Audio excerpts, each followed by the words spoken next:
So our recipe is ready. Now you will eat. Okay, thank you for listening me. First of all, we need some pots and ingredients. For example, oak and spatula and cup on the stove, and put the wok on the stove. I am going to explain a unique recipe, pasta. Litti Chokha is a special recipe of UP and Bihar, And we mixed it properly. After that we add semolina. Do you know ulta? Green paste, green chili, onion, oil, salt. Some water. Later. Tell you about how to make chapati. वैसे तो English को practice करने के हज़ारों तरीके हुआ करते हैं, लेकिन आज का जो तरीका है काफ़ी इंटरटेनिंग है, क्योंकि इसमें आपको कुछ भी याद करने की ज़रूरत नहीं होती है. Whatever you know you have to explain. जो कुछ आप जानते हो उसे एक्सप्लेन करना पड़ता है. क्या एक्सप्लेन करना, let me tell you here. तो हम बात करेंगे रेसिपी एक्सप्लेनेशन को. ठीक है, how to explain any recipe in English language. उसके लिए सबसे पहले आप बेसिक फंडा करते हो. सबसे पहले आप इंट्रोड्यूस करते हो. ठीक है, जैसे हेलो लेडीज एंड जेंटलमैन,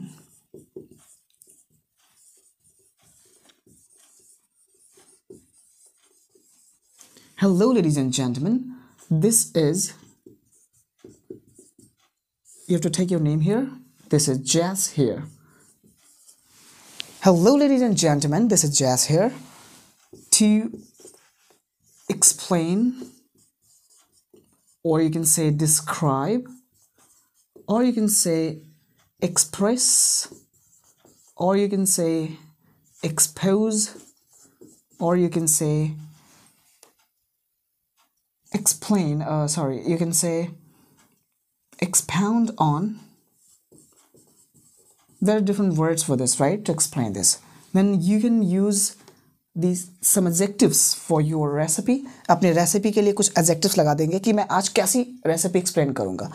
जैसे hello ladies and gentlemen, this is Jazz here to explain a wonderful recipe, or I can say an amazing recipe, or I can say a unique recipe, right? तो यहाँ पे हम a beautiful लगा सकते हैं. ठीक है, कुछ compliments लगा देंगे. A beautiful recipe, a unique recipe, right? A unique recipe, an amazing recipe. कोई सी भी रेसिपी हमें बोलना, आगे रेसिपी लगा देंगे. रेसिपी. फिर से शुरू से करना शुरू करेंगे आप. Hello ladies and gentlemen, this is Jazz here to explain a beautiful recipe. Or you can say, hello ladies and gentlemen, this is Jazz here to describe a unique recipe. ठीक है, जैसी भी रेसिपी आपकी है वैसे कुछ adjectives लगा के आप बोलेंगे. ठीक है, यहाँ पर आप अपना नाम रखने वाले हो. हेलो दिस इज जैस, मैं अपना नाम लगा रहा हूँ, दिस इज जैस हियर. तो आप अपना नाम लगा सकते हैं. This is Pankaj here, this is Preeti here, this is Akanksha here, this is Priya here. जो भी आपका नाम हो यहाँ पे आप लगा दीजिएगा. To explain, describe, express, expose, expound on. उसके बाद ये लगाना है, रेसिपी लगा देना. रेसिपी का नाम लगाएंगे फिर. ठीक है, अब रेसिपी का क्या नाम है. आपने बोला hello ladies and gentleman, this is Jas here to describe a unique recipe. अब यहाँ पे रेसिपी का नाम, रेसिपी का नाम हो गया, जैसे आपने बोला शाही पनीर, राइट? आपने बोला शाही पनीर, शाही पनीर. ठीक है, या फिर कोई भी रेसिपी हो सकती है. लिट्टी चोखा, और you can explain hodgepodge, desi हॉज pause. ठीक है, देसी खिचड़ी.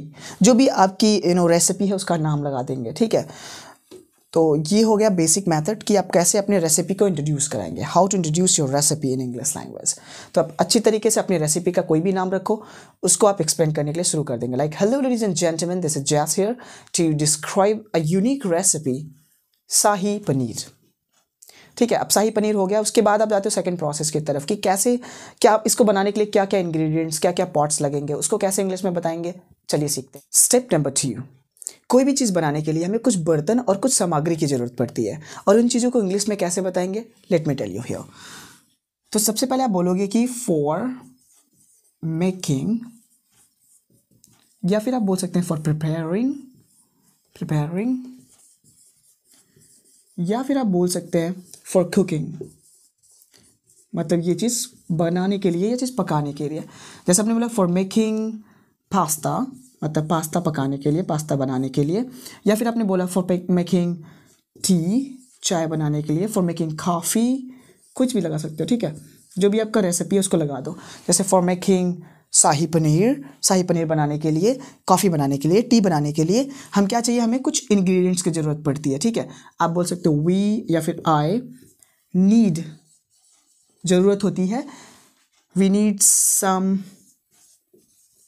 इंग्रेडिएंट्स मतलब क्या होता है, सामग्री, ठीक है, हमें कुछ सामग्री की ज़रूरत पड़ती है। जैसे कि सच एज, आप क्या बोलेंगे, सच एज, या फिर आप बोल सकते हैं फॉर एग्जाम्पल, और you can say for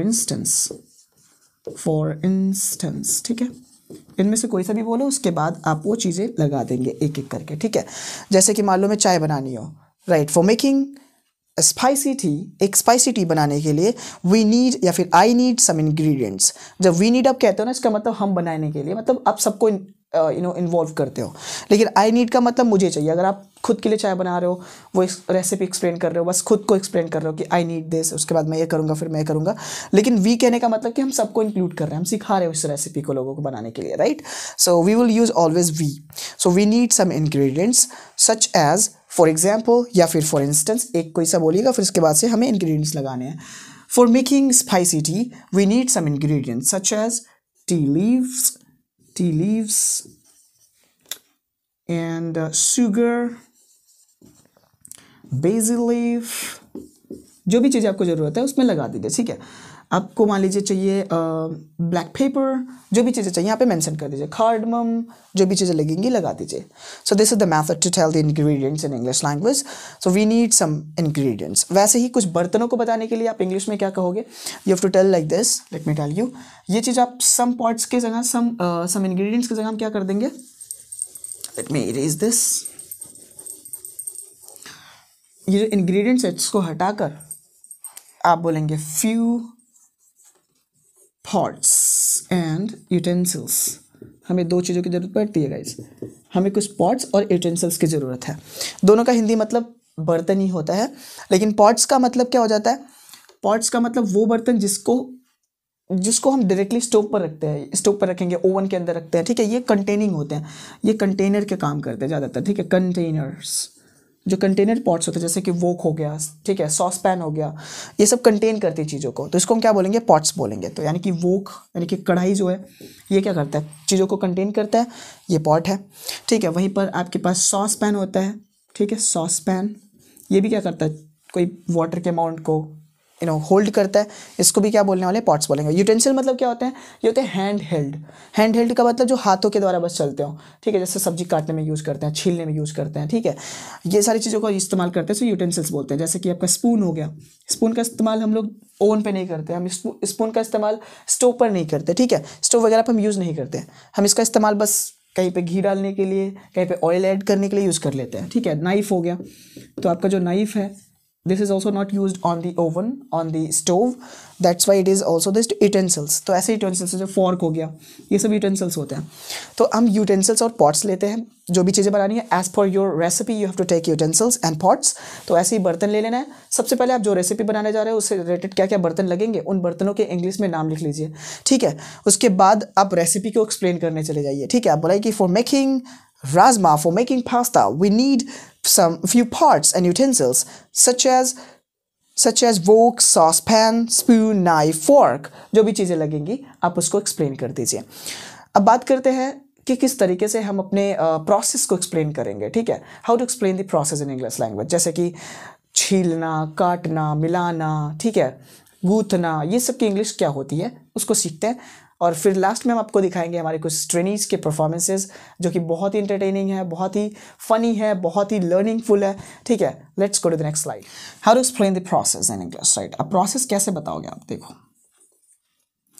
process बताने से पहले आपको जानना पड़ेगा जैसे कि क्या क्या हम काम करते हैं उसके अंदर, what all the activity we perform while cooking food. हम खाना बनाते वक्त कौन कौन सी एक्टिविटीज़ परफॉर्म करते हैं, जैसे सब्जी काटते हैं, सब्जी छीलते हैं, सब्जी को धुलते हैं, ठीक है, और वहीं पे आटा गूँथा जाता है, रोटी बेली जाती है, ठीक है, उसको फ्लिप किया जाता है, क्या क्या काम होते हैं उसको लिख लेते हैं सबसे पहले। जैसे कि सब्जी छीलने को क्या बोलेंगे, पील ऑफ, क्या बोलेंगे, पील ऑफ। छीलना, जैसे आलू छील लो। First of all we peel off the potatoes, हम क्या करते हैं, पोटैटो छीलते हैं। तो छीलना की इंग्लिश क्या हो जाएगी, पील ऑफ, छीलना। तो हम छीलते हैं, we peel off the potatoes, तो पील ऑफ कर लिया। उसके बाद आप इसको काटते हो, काटने के लिए कई सारे वर्ड्स होते हैं, जैसे चॉप होते हैं, ठीक है, मिन्स होता है, आपके पास डाइस होता है, ये सब का मतलब काटना होता है, ठीक है। चॉप, मिन्स, डाइस, स्लाइस, ठीक है, इस सब का मतलब क्या होता है, इन सब का मतलब होता है काटना, लेकिन अलग अलग शेप के अंदर काटते हैं, ठीक है। चॉप का मतलब होता है नॉर्मल जो सब्जी काटी जाती है उसको हम चॉप बोल देते हैं। मिन्स का मतलब होता है काफ़ी स्मॉल पीसेस के अंदर काटते हैं जब हम, ठीक है, छोटे छोटे टुकड़ों में काट देते हैं तो उसको बोलते हैं मिन्स कर देना। जैसे कि हम प्याज को कभी कभी बहुत छोटे टुकड़ों में काट के बनाते हैं खाना, तो बोल सकते हैं कि वी मिन्स दी अनियन, हम अनियन को मिन्स करते हैं। डाइस का मतलब क्या होता है, क्यूब्स में काटना, ठीक है, cut into the cubes, if you chop into the cubes, cut into the cubes, जब हम क्यूब्स में काट देते हैं, ठीक है, छोटे छोटे क्यूब्स में जब काटते हैं चीज़ों को तो उसको डाइस बोलते हैं। जैसे जब आप पनीर के टुकड़े को काटते हैं ना, वो डाइस होता है, ठीक है, वी डाइस दैट, तो उसके कटे हुए को क्या बोलेंगे, डाइस्ड, क्या बोलेंगे, डाइस्ड। वैसे ही छोटे छोटे टुकड़ों में कटे हुए चीज़ों को क्या बोलेंगे, मिन्स्ड। वैसे ही नॉर्मल साइज के कटे हुए को क्या बोलेंगे, चॉप्ड, ठीक है। स्लाइस मतलब क्या होता है, जब लंबे लंबे फाल में काट जाते हैं, जैसे आम को काट देते हो, फिश को काट देते हो, उसको स्लाइस बोलते हैं, ठीक है। स्लाइस का मतलब तक to cut in a large piece, ऐसे लार्ज लार्ज पीस में हम काट देते हैं, उसको स्लाइस बोला जाता है। और ऐसे कटे चीज़ों को क्या बोलेंगे, चॉप्ड, मिन्स्ड, डाइस्ड, स्लाइस्ड, ठीक है। जैसे मैं कह रहा कि हम 2 कटी हुई प्याज लेते हैं, सो हम बोल सकते हैं वी टेक 2 चॉप्ड अनियंस, ठीक है, वी टेक 2 चॉप्ड अनियंस। हम 2 बारीक कटी हुई प्याज लेते हैं तो वी टेक 2 मिन्स्ड अनियन, ठीक है। हम 2 क्यूब्स में कटी हुई प्याज लेते हैं, वी टेक 2 डाइस्ड अनियन, ठीक है। हम 2 लंबे लंबे फाल में कटी हुई प्याज लेते हैं तो वी टेक 2 स्लाइस्ड अनियन। तो इस तरीके से आप चीज़ों को एक्सप्लेन कर सकते हैं।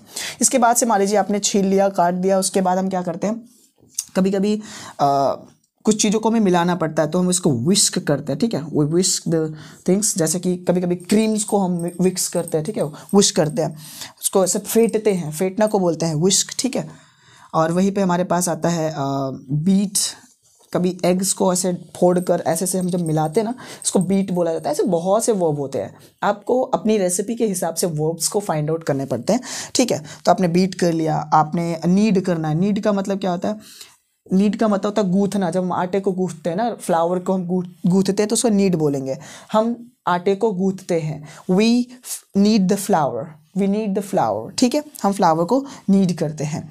उसके बाद मान लीजिए हमने रोटी बनानी है तो रोटी बनाने को हम बोलते हैं रोल, ठीक है। रोल मतलब होता है बेलना, ऐसे we roll the chapati, we roll the chapati. और जिससे बेला जाता है उसे रोलिंग पिन बोलते हैं, जिस पर बेला जाता है उसे रोलिंग स्क्वायर बोलते हैं। तो भैया आपको इतना काम तो करना पड़ेगा कि आप जो भी चीज़ें बनाने वाले हो उन चीज़ों की इंग्लिश आपको खुद फाइंड आउट करनी पड़ेगी। You can also use ChatGPT, you can also use Google, you can use your internet services, right. आप इंटरनेट से आप बहुत कुछ फाइंड आउट कर सकते हो, बट मैं आपको बस तरीका समझा रहा हूँ, ठीक है। I am just telling you the way कि आप कैसे कर सकते हो इन चीज़ों को, ऐसे फाइंड आउट करो। उसके बाद अब कुछ और बेसिक चीज़ें बात कर लेते हैं जो हर कुकिंग में लगता ही है। जैसे हम लोग सॉटे करते हैं, ठीक है, we saute the things, saute. Saute क्या होता है, सॉटे का मतलब होता है जब भी हम कोई सब्जी वगैरह बनाते हैं तो हम पहले भूनते हैं चीज़ों को, ठीक है। जैसे क्या बोल सकते हैं, तड़का लगाते हैं, ठीक है, भूनते हैं तो उससे सॉटे बोलते हैं। सबसे पहला प्रोसेस होता है, हम पैन के अंदर ऑयल थोड़ा ऐड करते हैं, ऑयल के अंदर हम जिंजर डाल देते हैं और गार्लिक डाल देते हैं और उसको बढ़िया से हम थोड़ा सा क्या कर लेते हैं, उसको सॉटे कर लेते हैं। सॉटे मतलब भून लेते हैं। उसके बाद हम अपनी कटी हुई सब्जियों को डालते हैं, ठीक है, तो सॉटे बोलते हैं, पहला प्रोसेस हो गया। उसके बाद हम कभी कभी क्या करते हैं कि we roast the things. Roast का मतलब होता है सीधे ही आँच में जला के आप भूनते हो चीज़ों को।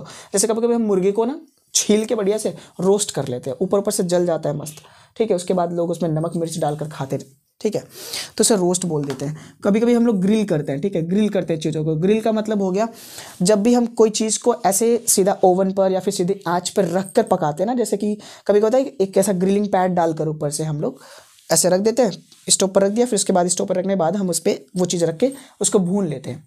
और जैसे बैगन को कभी कभी ग्रिल किया जाता है, ठीक है, वी ग्रिल दोस थिंग्स। तो सोटे, रोस्ट, ग्रिल। और कभी कभी कुछ चीज़ों को बेक किया जाता है। बेक मतलब सेकना, जैसे रोटी को कभी कभी सेक के बनाई जाती है तो वी बेक द चपाती, ठीक है। तो ये जो प्रोसेस होते हैं आपको ये सीखने पड़ेंगे। और मान लीजिए कभी कभी होता है कि दाल बन गई, दाल बनने के बाद हम उसको फ्राई करते हैं, यानी कि फ्राई जब करते हैं ना उसको बोलते हैं तड़का लगाना। तड़का लगाने को इंग्लिश में बोलते हैं सीजन। क्या बोलते हैं, वी सीजन, तो हम लोग सीजन करते हैं, सीजन का मतलब तड़का लगाते हैं, ठीक है। हम we season to taste with, किस चीज़ से सीजन कर रहे हो, season with salt, season with black pepper, season with garlic, season with chili, बहुत अलग अलग चीज़ों से सीजन किया जाता है चीज़ों को। तो ये तो कुछ बेसिक प्रोसेस मैं आपको समझा चुका, ये प्रोसेस हो गया। इन प्रोसेस को बताते वक्त आप after that, then, after that, thereafter, ठीक है, इस तरीके से आप लगा लगा के बोल सकते हो। कुछ भी और चीज़ें बता देते हैं आपको इस प्रोसेस को एक्सप्लेन करने के लिए, that is when you go for explaining any process, so you can also say कि हमें कितना अमाउंट में कितनी चीज़ों को लेना है, उसको बताने के लिए आप क्या कह सकते हो। जैसे कि हम 2 कप चीनी लेते हैं तो कैसे बोलेंगे, we take 2 cup of sugar, ठीक है। ये जो प्रोसेस है इसको देखिएगा ध्यान से, we take 2 cup of sugar. वैसे ही अगर बोलना है 2 ग्लास पानी लेते हैं तो बोलेंगे 2 ग्लास ऑफ वाटर, हम 2 ग्लास पानी लेते हैं, we take 2 glass of water. वैसे ही अगर आपको बोलना है हम 2 चम्मच तेल लेते हैं तो we take 2 spoons of oil, ठीक है, जैसे भी ऑयल लेना, मस्टर्ड ऑयल, जो भी ऑयल लेनी है, 2 स्पून्स ऑफ ऑयल, या फिर 2 टेबल स्पून ऑयल, डायरेक्टली बोल सकते हैं। टेबल स्पून मतलब थोड़ा बड़े साइज़ का स्पून होता है, ठीक है। अब जो भी बर्तन लगेंगे, जो भी प्रोसेस के अंदर यूज होता है चीज़ें, उन चीज़ों की इंग्लिश फाइंड आउट करिए और आप उसको एक्सप्लेन करना शुरू कीजिए। आपको जो भी आता है बनाने, आप जल्दी से कॉमेंट बॉक्स में लिख दो इंग्लिश में पूरा प्रोसेस वगैरह, ठीक है, कौन कौन से इंग्रेडिएंट्स लग रहे हैं, कौन कौन से पॉट्स, कौन कौन से यूटेंसिल्स लग रहे हैं और उसके अंदर क्या क्या प्रोसेस होता है, सारा कुछ मेंशन कर दीजिए इंग्लिश में जाके कमेंट में, I will check it out, right. तो ये हो गया process. Now I am gonna show you the performance of my students, how do they perform it. They are beginners, so they may make mistakes, so avoid it please. Thank you. Let's go to watch them. Good morning, everyone. Good morning. This is Sweta here, and I am going to tell you how to cook halwa. First of all, we need some pots and ingredients. For example, oak and spatula and cup, and some ingredients.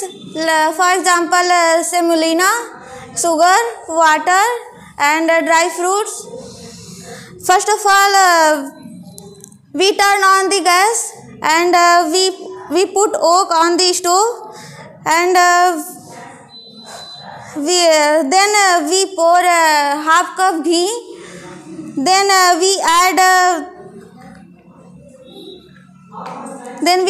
semolina, and then we roast semolina for until golden brown, and then we add water, 1 cup water.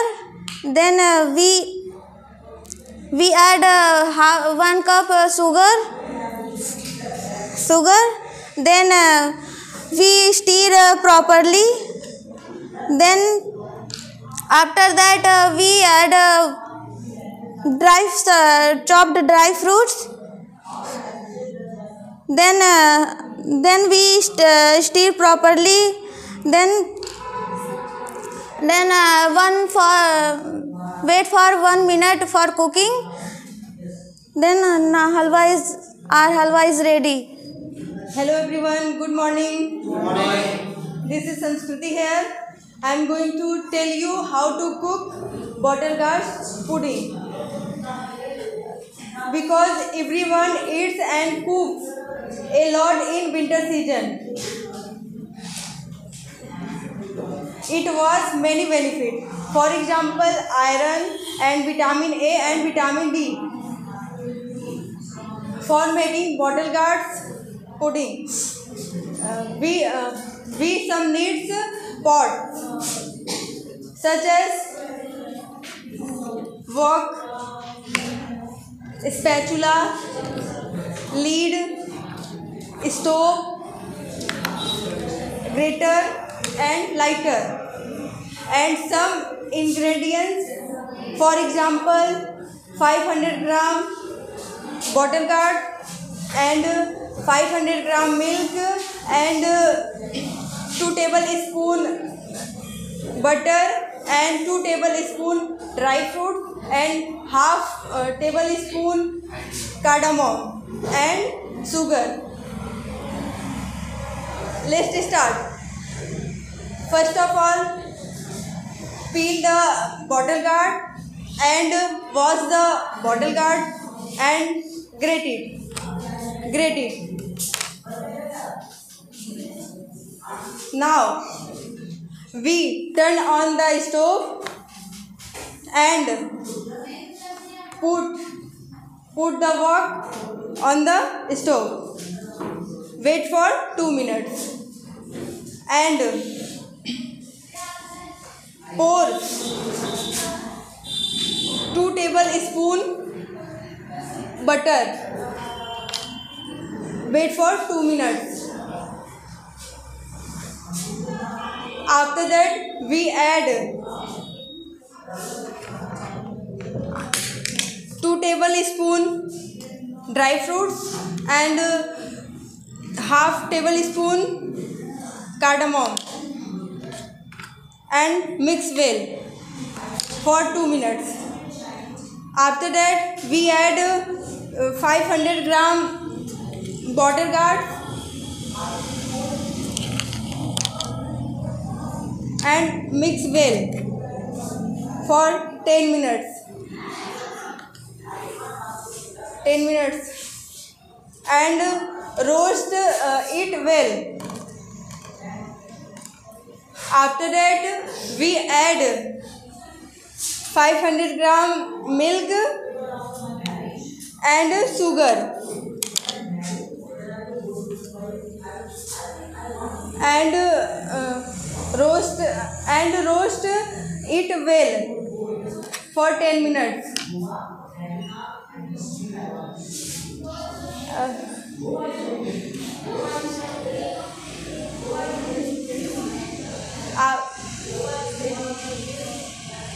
Roast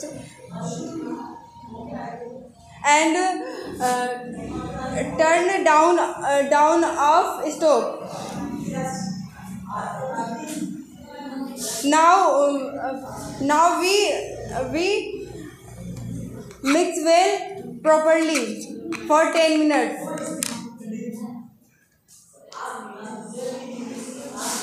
Turn off the stove. Bottle gourd pudding is ready. Thank you for watching me and listening me. Good morning, everybody. Good morning. Well, this is Apeksha here. Today, I am going to explain a unique recipe, pasta. Pasta is a Italian dish, and everybody like pasta, whoever children and adults. So, let's start. How to cook pasta? First of all, we turn on the gas and we put on oak on the stove. After that we pour water and we pour oil and we pour salt and we wait for boiling. After boiling, we wash pasta and we pour pasta and we covered our oak. We wait for 7 or 8 minutes. After boiling my pasta, we turn off our fuel and we take off our oak. After that, again we take a big size strainer and we strain our pasta. After that we put oak on the stove and we pour oil and we take onion, chili. We wash onion, chili, tomato, garlic and we crushed our ingredients and after that we pour on oak and we fry. After fry, we pour spice and we pour water. We wait for boiling. After boiling, we pour our pasta and our oak covered. Now my pasta is ready, and we take off my oak, and we take a plate and we serve on the plate, and we pour market sauce and we serve. Thank you.